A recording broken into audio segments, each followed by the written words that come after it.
Bom, então, hoje a gente vai conversar sobre o LNOX, que é o NOx produzido por raios, né? Usa-se essa nomenclatura diferente para fazer realmente essa diferenciação.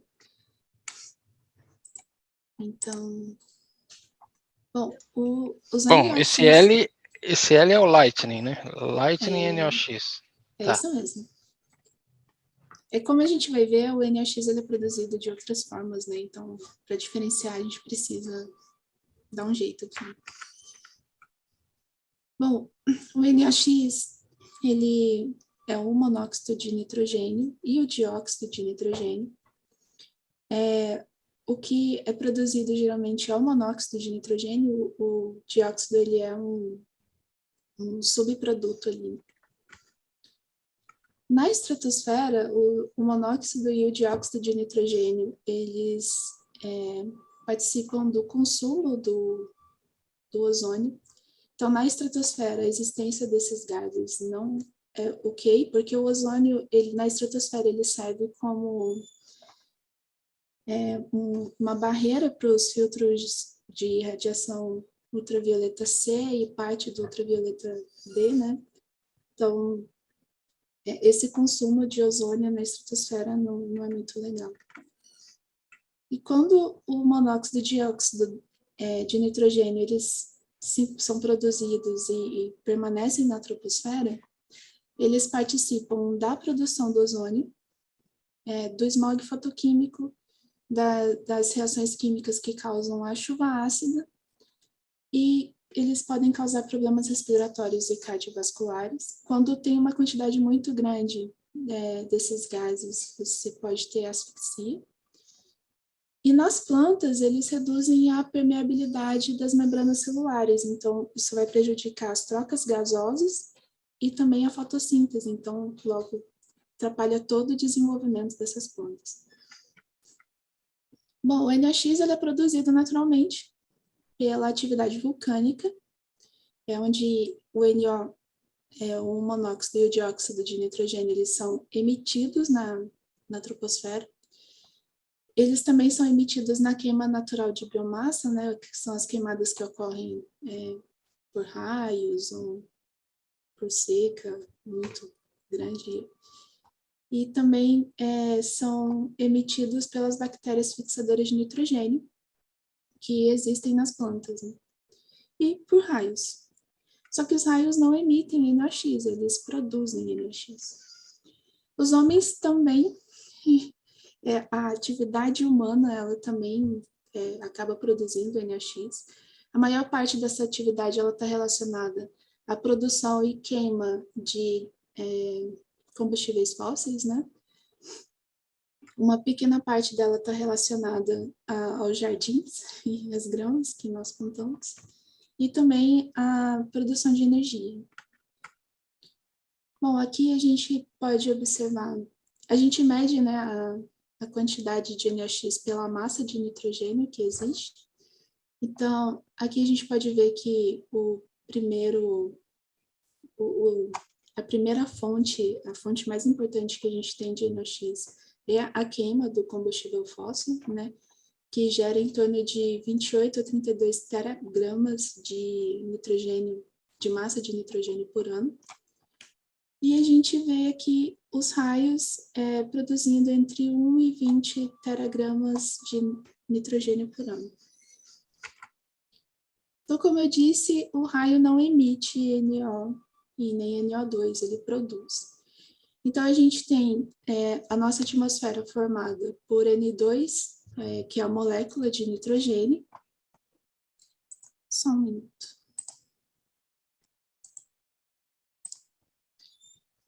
A gente tem N2, que é a molécula de nitrogênio, ele corresponde a cerca de 78% das moléculas que existem no nosso ar.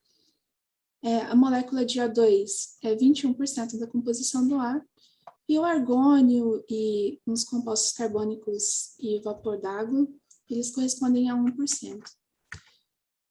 Então, para ser produzido, o NO e o NO2 precisa haver o rompimento dessas moléculas de N2 e de O2. Então, a gente pode ver que a energia de ligação entre os dois átomos de nitrogênio é de 946 kJ por mol, enquanto que o de oxigênio é de 498 kJ por mol. O Curry fala de 10 eletronvolts para o nitrogênio e cerca de 5 eletronvolts para o oxigênio. Isso é a energia da ligação, que é a energia necessária para romper essa ligação também. Bom, quem consegue romper essa ligação? Os raios cósmicos, as partículas energéticas provenientes do Sol e os raios. Esses três possuem energia suficiente para causar esse rompimento. Assim que se rompe o átomo de oxigênio e o átomo de nitrogênio, eles vão ser recombinados formando o monóxido de nitrogênio. Bom, na alta troposfera, e principalmente nas regiões tropicais, os raios são os maiores produtores de monóxido de nitrogênio. Então, como é que é produzido?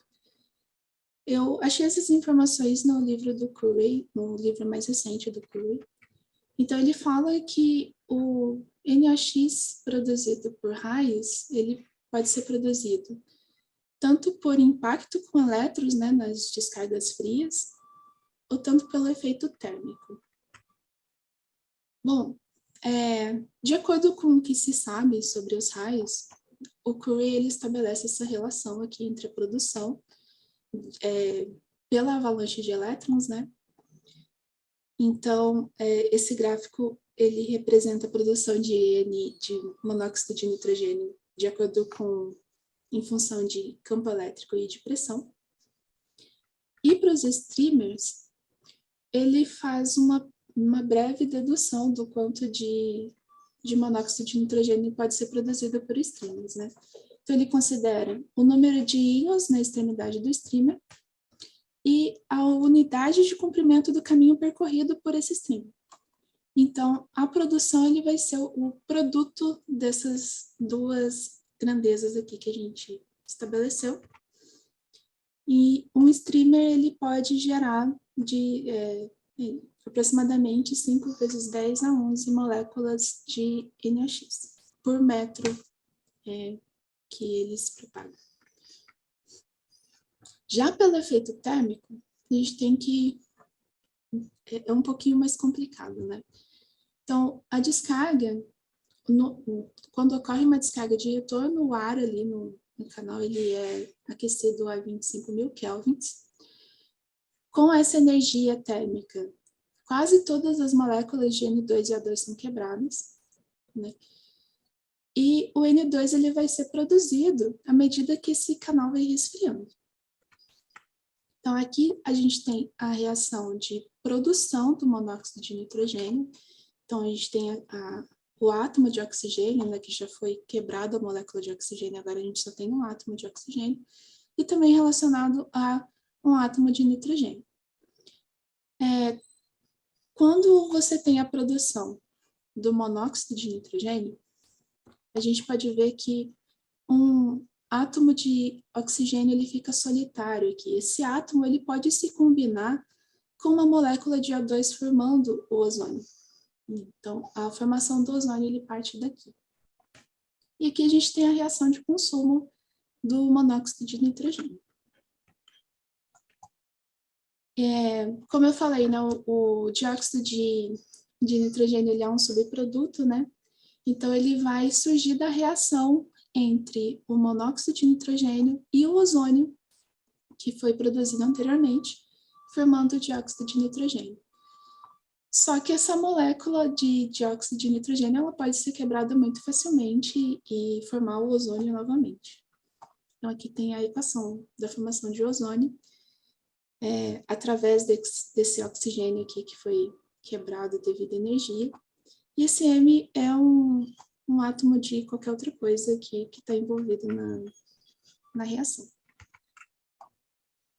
Então, em 25.000 kelvins, a gente tem que os átomos de nitrogênio e oxigênio eles são mais estáveis do que a molécula de monóxido de nitrogênio, porque em 25.000 kelvins a gente tem um grau de agitação de moléculas muito grande, e esse NO que é produzido ali, né, que o oxigênio e o nitrogênio vão se recombinando, as moléculas acabam sendo quebradas de novo devido à agitação, à energia térmica que existe ali no canal. Então, é muito mais provável, por exemplo, se a gente pudesse ver, a gente veria átomos de nitrogênio e de oxigênio, e o de NO ele ia surgir, mas ia desaparecer, ia se separar novamente, né?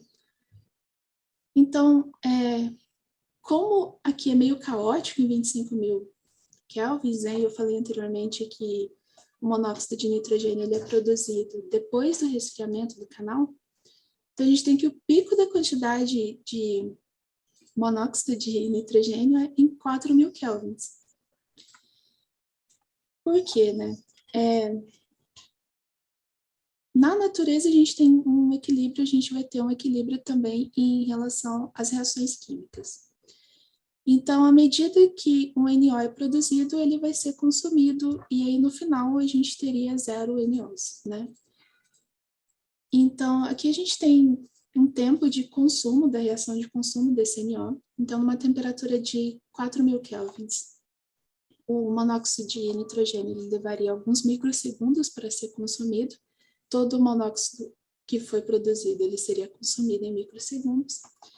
Em 2.000 kelvins, 2.500 kelvins, esse consumo do monóxido de nitrogênio levaria a vários milissegundos. Em 2.000 kelvins, aproximadamente 1 segundo, e em 1.000 kelvins, aproximadamente 1.000 anos. Bom, como eu disse, à medida que ele é produzido, ele é consumido. Só que o que acontece? A descarga, o canal do raio, ele vai resfriar mais rapidamente do que o consumo do NO. Então, quando chega aqui aproximadamente em 2.500 Kelvin, o NO que foi produzido, ele não vai conseguir ser consumido a tempo, porque o canal ele vai resfriar mais rapidamente do que a reação de consumo do NO. Então, todo o NO que é produzido aqui próximo de 2.500 Kelvin, ele não é consumido. Esse tempo, desculpa, tá, esse tempo é o tempo de consumo. Esse é o tempo de consumo. Quer dizer que então, em 4.000 Kelvin, o NO, né? Ele é consumido rapidamente. Isso. Então, quanto menor a temperatura, mais ele demora para ser consumido. Uhum. E para produzir... A reação de produção? É instantânea. Sim, é instantânea porque aqui está acontecendo a quebra e a recombinação, né? Tanto a recombinação... tanto pela temperatura quanto pela incidência de partículas, de elétrons. Sim, sim. Tá. E aí é o quanto tempo demora para ser consumido. Exatamente. Mas eu não sei se eu perdi. A quantidade produzida depende da temperatura também, não? Não, a quantidade produzida Você falou que é em estimável. 25.000 é mais, é mais produzido em temperaturas baixas, voltando a alguns slides, né? Não é isso? Isso mesmo. Por quê? Porque... Aí você fala que o pico da quantidade de NO em 4.000. Isso já contando, não produção, mas produção menos consumo. É um balanço, né? A coisa está sendo produzida e está sendo consumida. Então, a temperatura em que é mais produzida e menos consumida, vamos dizer assim, o saldo é maior, é em 4.000, é isso? Então, pelo jeito tem sempre a quebra da molécula de nitrogênio e oxigênio, né? Então, o raio está causando essa quebra. Eles são recombinados ali em 25.000 kelvins. Só que ainda tem uma energia muito grande ali. Então, essa combinação, ela não dura muito tempo, porque eles acabam com as moléculas, com os átomos todos, assim, doidos, cheios de energia dentro do canal. Esse NO, ele acaba sendo rompido por algum choque ou por alguma coisa aqui. Então, aqui, por exemplo, em 25.000 kelvins, a gente vai encontrar mais fácil NOs separados. À medida que o canal vai resfriando, vai acontecendo essa combinação de nitrogênio e oxigênio. E aí, o pico da quantidade, o pico de moléculas de monóxido de nitrogênio vai ser em 4.000 kelvins. A partir daí, ela começa a ser consumido, né? Mais consumido. E aí, em 4.000 kelvins, ele vai ser consumido em alguns microsegundos, né? O NO produzido ali na descarga. Em 2.500 kelvins, né? O canal está resfriando, então em 2.500 kelvins ele vai demorar vários milissegundos para ser consumido. E a gente tem que o canal do raio, ele vai esfriar em alguns milissegundos. Então ele vai esfriar muito mais rápido do que a taxa de consumo do NO. Então, vai chegar num ponto que esse NO ele não vai ser mais consumido, porque já não tem mais energia ali, né, para acontecer as reações químicas. E esse NO que sobrou, ele vai ficar. Mesmo que esse canal ele atinja a temperatura ambiente, já não vai ter mais nenhuma reação de consumo ali. Então, quando a quantidade de NO existente antes da descarga vai ser menor do que depois da descarga. Porque quando baixa a temperatura demora muito para consumir, e aí já baixou e não foi todo consumido. O que foi produzido não foi todo consumido. Exatamente. Não, é por isso que a gente sabe, então, que os raios produzem o NO, né? Que não dá tempo de ser consumido ali, mesmo tendo toda a reação de equilíbrio. Então, quanto mais rápido esse canal esfriar, mais NO vai ser produzido por esse raio. Na corrente contínua, né, quando a gente tem uma corrente contínua muito longa, o NO ele vai ser produzido continuamente, porque você vai ter ali, vai ter sempre uma mistura entre o ar quente lá produzido pela corrente com o ar frio.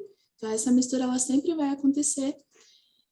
Como a gente precisa que o canal resfrie para produzir NO, então o NO vai ser sempre produzido na corrente contínua. Essa parte para mim ficou um pouquinho confusa, mas é basicamente isso que está no texto do Curry. Eu acho que, como a corrente contínua tem uma temperatura menor, então, se você voltar uns slides, aí, ó, ele, em 25.000, voltando mais um slide ou dois, aí, em 25.000, ele ainda está produzindo, né? Só que ele também está recombinando, não é isso? Em 25.000, sim, ele está rompendo o N2 e o O2, está combinando, mas está rompendo essa combinação também. Em 4.000, a produção é menor que o consumo, não é isso? E em 4.000 a gente tem uma produção maior que o consumo. Por isso, como a corrente contínua tem uma temperatura menor, ele está mais próximo dos 4.000 do que o return stroke nos 25, que chega a 25.000. Né? Então, Peraí, desculpa. o return stroke ele tem uma temperatura muito alta, que não é favorável à produção de NOx. Então, parece que é a coisa é controlada pela temperatura. Como a corrente contínua tem uma temperatura menor e dura mais, não é isso? Isso. Então, ela consegue produzir mais, deve ser isso. Eu não tenho certeza. Quando vocês falam 25.000 Kelvin, então essa produção ela se dá no canal? No canal. No canal. Como é que será que é o perfil da temperatura saindo um pouquinho do canal, hein? Porque tem tempo, expansão, tem tanta coisa complexa acontecendo aí, né? Difícil dizer, né? Uhum. Mas o núcleo chega a 25.000, né? 30.000. Sim. Aí entra naquela questão, né? Qual é o diâmetro do canal? Vamos dizer que seja 1, 2 polegadas, sei lá. Um pouquinho mais para fora, não tem o canal ionizado, mas deve ter um campo elétrico super intenso, né? vamos dizer, um pouquinho para fora do canal super quente, mas a temperatura, sei lá, enquanto o canal é 25.000, talvez do ladinho seja 4.000, 2.000, né? Alguma coisa assim, não sei. Então, deve ser uma produção que ela é máxima no canal e ela tem uma espécie de uma gaussiana, assim, que existe ainda produção para fora um pouquinho do canal, mas menor. Eu não sei se é só temperatura. Só que essa fase dura milissegundo, né? Que é o return stroke. Então, ele vai ficar 1 milissegundo nessa temperatura e depois vários na mais baixa, que é onde produz mais. Tá certo. Beleza. Bom, então o Curie, ele também... o Curie, ele analisa também dentro do núcleo do canal a forma de onda da corrente. Ele tem um trabalho sobre isso. Mas aqui estava mais resumido, eu foquei aqui. Bom, aqui a gente tem a produção de NO para um raio, e separado em diferentes componentes, né?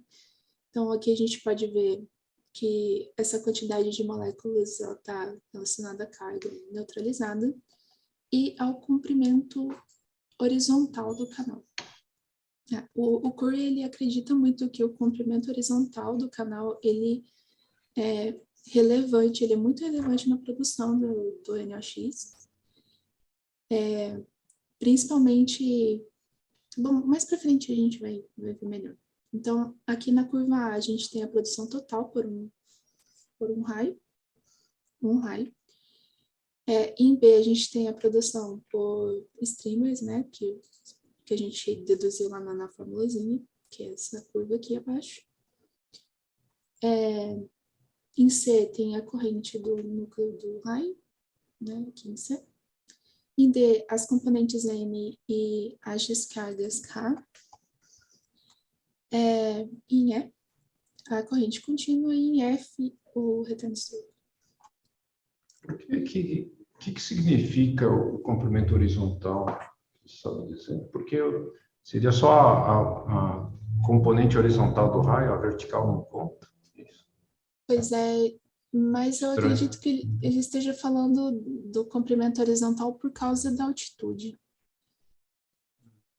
Da altura, sabe? Mas não fica muito claro também sobre o comprimento horizontal. É que a gente consegue ver também, né, que a corrente contínua... Mas espera aí, se você olhar, olha a escala aí, ó. Tá indo até 100 km. A altura, esse negócio é limitado em 2, 3, 4. Né? Então, isso aqui tem a altura tem a ver onde está o canal horizontal. Desculpa. certo.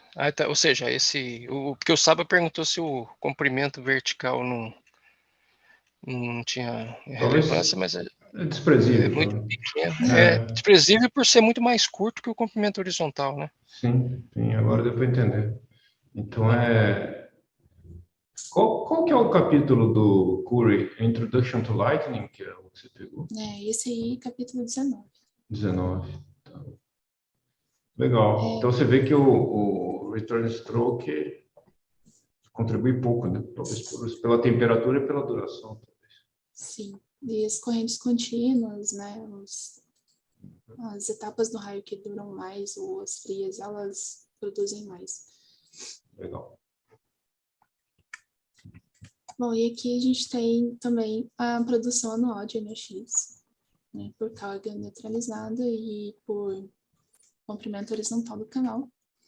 Aqui ele calcula assumindo 40 raios por segundo na atmosfera. É bem interessante esse assunto. Sim. Porque tem muita gente aí querendo saber quanto que realmente o raio produz. E a Tagiane está olhando a duração dos intraclouds, coisa que ninguém fez ainda. A dúvida é quanto que o intracloud contribui nessa brincadeira, que é o que mais existe, né, intracloud, e o tamanho horizontal dele é grande. O intracloud ele tem um tamanho maior do que o cloud ground, né? Porque se essa orientação, se o horizontal channel length aí é o que mais importa, o cloud ground desce meio verticalmente, né? Principalmente os negativos. Ele deve, no máximo, chegar aí alguns quilômetros, porque sai lá do meio da nuvem até o chão, vai dar uns 5 quilômetros. Mais um pouco que ele anda para os lados, vai uns 10 quilômetros. Enquanto que o intracloud tem uns que são monstruosos, né? Começa já, ele anda horizontalmente e pode percorrer toda a extensão da nuvem. Mas eu vou tratar de 50-50, mas eu acho que não. Eles não acreditam que o intranuvem produza tanto, porque eles acham que o intranuvem ele tem menos energia que um nuvem solo. Tá. Eles associam muito a energia. Energia, mais do que o comprimento também, né? Uhum. Bom, aqui, Verma fez um review, né, em 2021. Então, aqui a gente tem vários tipos de métodos e uma estimativa, assim, de acordo com esses métodos para a produção de GNO por raio, né? E esse aí são raios específicos, que raios são esses? Não. Não, isso é no geral. Tem... Total flash, vamos dizer assim. Exatamente. Eles usam um avião para chegar próximo da tempestade, então eles têm o valor de NOx antes da tempestade, tem o valor emitido pelo avião, que o avião também emite NOx. E aí eles traçam um modelo usando esse avião sobrevoando próximo à tempestade. Tem alguns satélites que nos dão o tamanho da coluna de NOx que tem na troposfera, então você tem que fazer várias considerações para usar essa quantidade, o valor de NOx que é dado por satélite. Tem a revisão de literatura, né, também como parte do trabalho do Curry. O Curry ele usa modelos de dispersão de partículas, modelos químicos também da atmosfera, mas ele usa também o que a gente já sabe sobre os raios. Então, tem modelo químico, tem modelo de formação de tempestade, tem vários tipos de estudo. Então, a gente pode ver que não existe um consenso assim, sobre a produção de NO por raio. Os primeiros estudos eles eram feitos baseados na teoria e alguns experimentos no laboratório.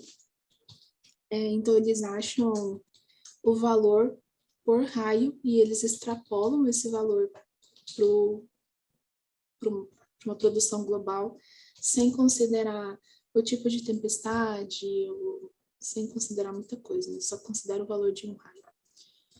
E a partir desses estudos de teoria e laboratório, o valor mais aceito de produção por raio é de 5 teragrama de nitrogênio por ano. Bom, agora eu vou falar sobre alguns artigos que eu li, né, sobre os resultados de algum deles.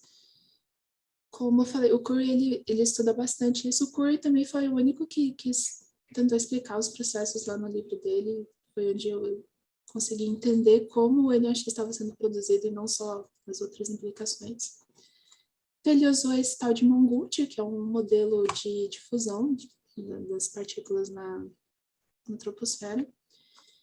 E aí ele entra na discussão do quanto é produzido por cada tipo de raio, né? Então, ele faz esse modelo aqui na proporção de 1:1, né? Que nuvem solo e intranuvem produzem a mesma quantidade de NOx. E ele também faz esse modelo para o modelo para consideração onde o intranuvem produz apenas 10% do NOx que a nuvem solo produz, né? Então, ele chega à conclusão que não dá para considerar apenas a energia dos raios, né? Não dá para considerar apenas a energia para falar que intranuvem produz menos. E ele termina, esse aqui é o resultado dele, né? Então, esse 0,1 é quando a gente considera que a intranuvem produz apenas 10%, e aqui com a produção de 1:1, né?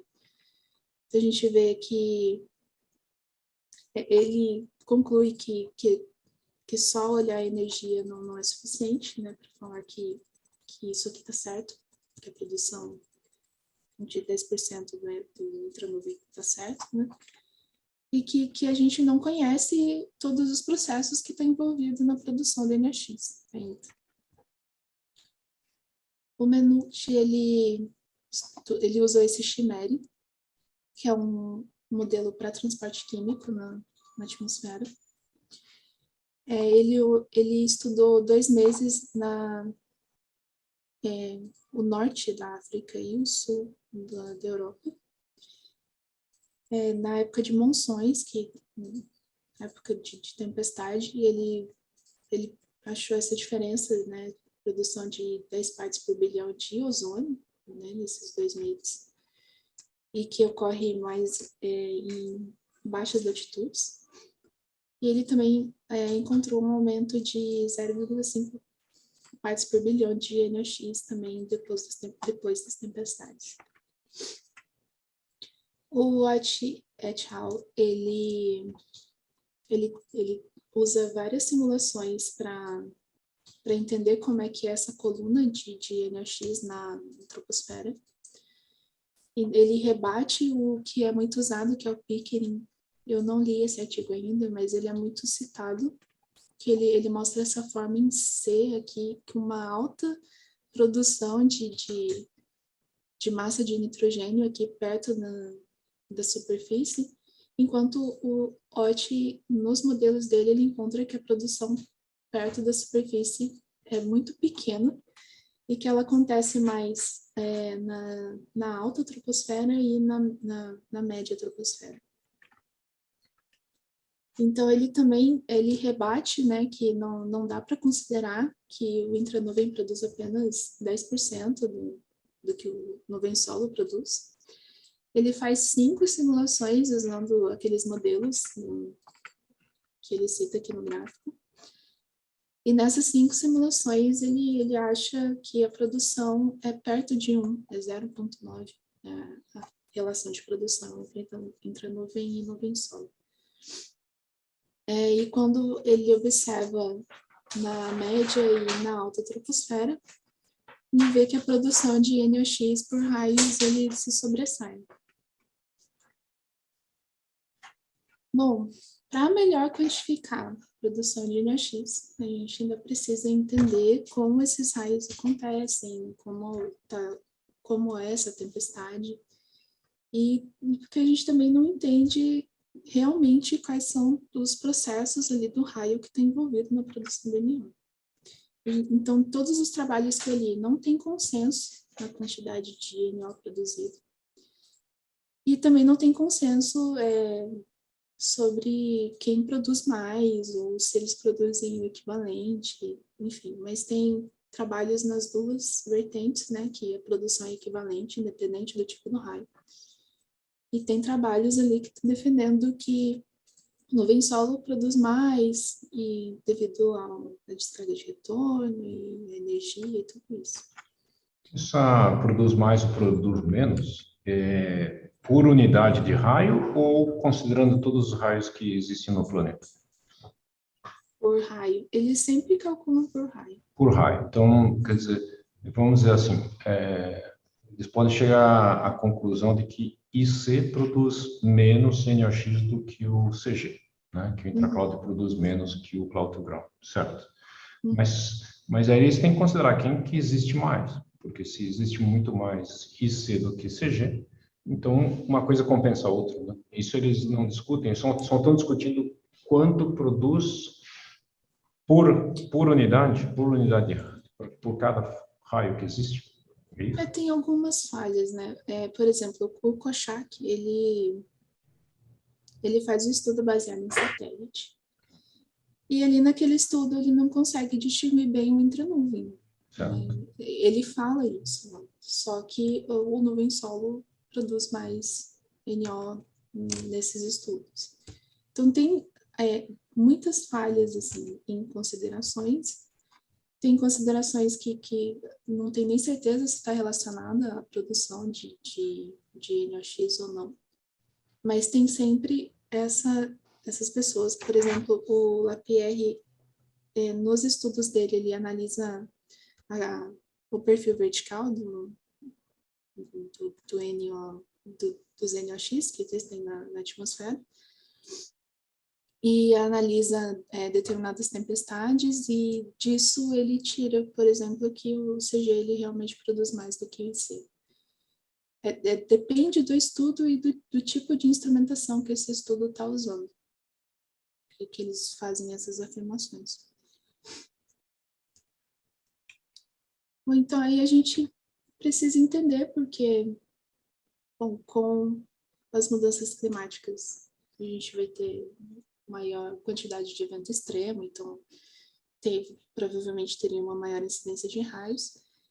E a gente viu que os raios estão relacionados também à produção de ozônio na troposfera, e o que é poluente, é gás de efeito estufa, então são coisas que a gente ainda precisa ver melhor.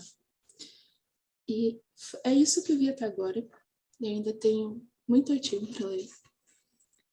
Mas eu já fiquei feliz com a parte do Curie, porque ficou bem mais esclarecido para mim como essa produção pode acontecer, sabe? O Curie é muito bom. O Curie ele é simples e profundo ao mesmo tempo.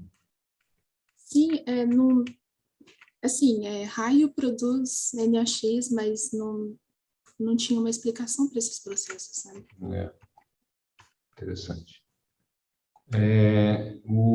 Você, naquela hora do streamer, lá, você disse que os raios, o comprimento do streamer produz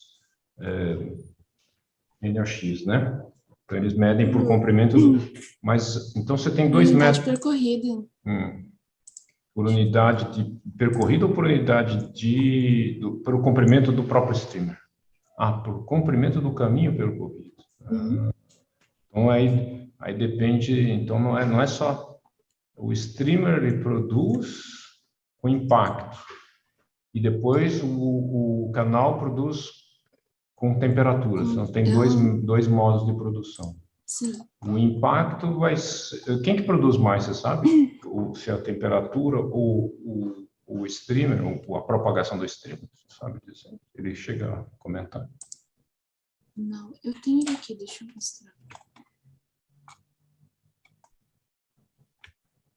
Bom, acho que dá para a gente ver aqui, né? Porque a temperatura, ela está associada tá aí, às correntes contínuas e às descargas de retorno, e a gente consegue ver que o B está aqui.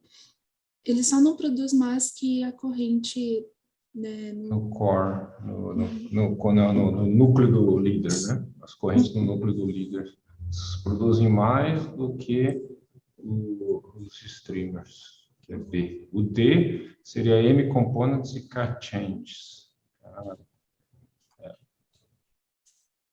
É interessante. Você vê que isso é um queijo suíço, né? Tá cheio de buraco. Sim. Isso é bom para quem é pesquisador, porque você pode tentar ficar preenchendo esses buracos aí, com estimativas que as pessoas vão precisar para saber, por exemplo, duração do raio, né? Esse é um elemento, mas a duração só não quer dizer muita coisa, porque você pode ter uma duração maior no intracloud e a energia corrente que circula, a temperatura ser menor, né? Sim, sim. Então, a gente está fornecendo só um aspecto. A gente teria uma produção maior pelo comprimento do canal. Sim. E a gente teria uma produção menor pela quantidade de energia que está sendo usada para quebrar essas moléculas, né? Sim. Mas teria uma também maior, não só pelo comprimento, como pela temperatura, pela duração, né? Pela duração. Duração.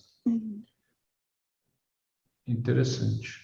Você chega a ver nesses papers alguém discutindo a duração do intracloud, o comprimento do intracloud? Não. Não? Não, ainda não. Eles discutem a frequência do intracloud? O intracloud é mais frequente que o cloud? Frequência, sim.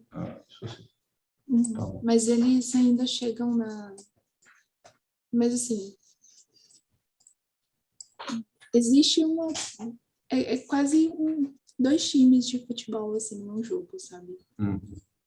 Mas não existe ninguém afirmando, por exemplo, que o Intranuvem produz mais. Não existe. Eles defendem a produção igual. E as outras pessoas, geralmente baseado na energia, né, das descargas, defendem que o Nuvem Solo produz mais. Então tem esses 2 times aí. Tem bastante coisa para ler ainda, mas o Cury, ele foi uma belezinha para entender o que estava acontecendo. Claro, claro. É que a gente não é dessa área de química da atmosfera. Mas muito bom, muito bom. Muito boa apresentação. Bom estudo que você fez também. Revisão biográfica, eu nunca tinha estudado tanto assim, eu nunca tinha visto tanta coisa assim junta sobre NOx. O que eu sei era meio de... o que eu sei é de ouvir um pouco aqui, um pouco lá. Eu estava falando com a Paola que parece que eu li e não li nada, sabe? É porque... não, mas é porque o assunto ele está ainda muito esburacado, né? Então, cheio de furo. Muito legal, muito bom. Fala, Cláudio. Peraí, quer dizer que NOx é uma produção muito mais significativa do que ozônio pelo raio? Eu não vi não consegui captar isso. Ah, sim, então tem o trabalho do Kochá, que ele chega a falar que aqui embaixo, na superfície, o raio ele não produz quantidade significativa de ozônio. Tá, mas senão Porque, ficaria assim, cheirando, né? Uma tempestade já sentiria muito cheiro de ozônio. Pois é, tem gente que diz que consegue cheirar o ozônio após uma tempestade. Tem um olfato bom, né? Eu não consigo, não. Na máquina de xerox você consegue. Não? É que nem Sim, tem um máquina de cheiro xerox. Nem tem máquina de xerox. característico, né? Você sabe qual que é? Já sentiu o cheiro de ozônio, Tati? Não? Não faço ideia. Eu vou te levar eu tenho aqui um faiscador, daqueles de bobina de carro, Cláudio. Ele gera umas descargas de um centímetro, mais ou menos. Uhum. Faz um cheiro de ozônio, rapaz, que é uma belezinha. Se você ficar ainda gerando continuamente, né? Você já sentiu, né, o cheiro do ozônio? Eu já, porque nesse trabalho que eu estou fazendo, o pessoal, inclusive, eles têm um produto lá que ozoniza a água para desinfetar, sei lá, como é que fala, pratos, sabe? Talheres. Então, eles têm na cozinha deles lá, ele tem a maquininha que sai a mangueira, entra dentro da água e tem umas saídas de ar, bolhas assim, de ozônio, sabe? Então, você chega em cima da bacia ali, põe a cara, você sente um cheirão diferente. Um cheiro ocre, né? Mas você disse meio que amargo, assim. no aparelho é oxigênio só, não? Não, entra oxigênio e sai oxigênio misturado com ozônio, né? Sim, então, mas aí como é só oxigênio mesmo, só vai ter ozônio produzido. O nitrogênio ele é produzido porque na atmosfera tem nitrogênio. Talvez aí no aparelho só tenha oxigênio mesmo.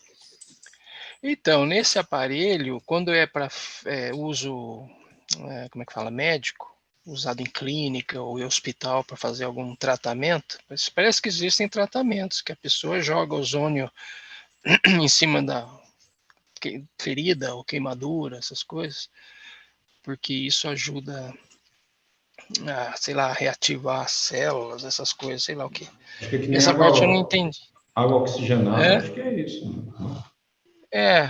Então, mas ele aí... é esterilizante, ele desinfeta. Talvez o ozônio ajude também em outras funções, cicatrização. É isso mesmo. Então, quando é para uso medicinal, o aparelhinho assim, que é próprio para isso, ele tem uma garrafa de oxigênio, deve ser oxigênio puro, né? Que entra nele e sai oxigênio misturado com ozônio, pelo que eu entendi. Agora, esse aí que é para cozinha, ele não tem, você não precisa de uma garrafa de oxigênio, né? Então o que eles têm?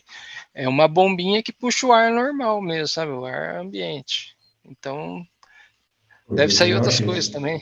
Deve ser outras coisas. Isso aí é NOx. Uma vez eu tentei como a gente tinha raio no P1P2, eu falei com o Plínio, que é da Química da Atmosfera, ali no nosso departamento, que se ele tinha algum medidor de NOx. E ele falou que tinha, mas estava quebrado e tal, porque é um equipamento meio sofisticado. Mas ele se dispôs até de tentar medir NOx por raio, só que não deu certo por causa da instrumentação, né, que não estava funcionando. Mas tem gente que tenta fazer isso. Eu acho que na Camp Blinding, o raio trigado, você consegue saber onde o raio vai cair, na hora que vai cair, aí você põe o medidorzinho ali na base do canal e tenta medir o NOx. Deve ter algum trabalho sobre isso, não? Acho. Não sei se já viu. Eu acho que tem sim, É. porque tem o de raio trigado, eu só não vi ainda. Raio trigado deve ter possibilidade de medir qual que é a produção. Se compara a temperatura. Legal, muito, muito interessante. Espera aí, só um minuto, gente.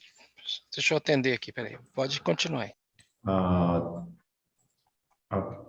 questão da temperatura do canal, a gente pode tentar ter por espectroscopia. A gente vai começar agora a fazer espectroscopia lá na Utah. Estou mandando o GRISM, né, a rede de difração, lá para Minas Gerais. Inclusive tem umas lâmpadas aqui de calibração. Vou mandar para eles testarem e lá no Utah a gente vai tentar fazer espectroscopia do raio, você sabe a temperatura do canal. A gente pode comparar a temperatura do intracloud com a temperatura do cloud ground, por exemplo. Sim, sim. E aí tentar fazer uma estimativa. Acho que essas coisas que a gente vai juntando sobre o intranuvem, ele já vai ajudando de alguma forma. Sim. Muito bom. Excelente. E a dona Paula tem alguma pergunta? Não tenho nenhuma pergunta, só parabenizar a apresentação da Tati, que ficou muito boa. Estava elogiando desde ontem. Ficou bonito, né? Está muito bonita. Bem feito, e bem feito. E bem explicativa. Muito bom. Cláudio, mais alguma pergunta? Peraí, tá aberto o microfone. Não, eu sou muito ruim de química, sabe? Então eu assisto, assim, eu pesco alguma coisinha, mas eu tenho dificuldade com química, sabe? Ainda mais da atmosfera. Então eu acho que eu sou um curioso que vou pegando aos poucos as coisas, mas eu gostei pra caramba. Assim, deu para entender várias coisas, né? E deu para entender que é complicado mesmo e que existem as dúvidas aí, muitas dúvidas, né? Muito bom, obrigado. Obrigado, Eu que agradeço.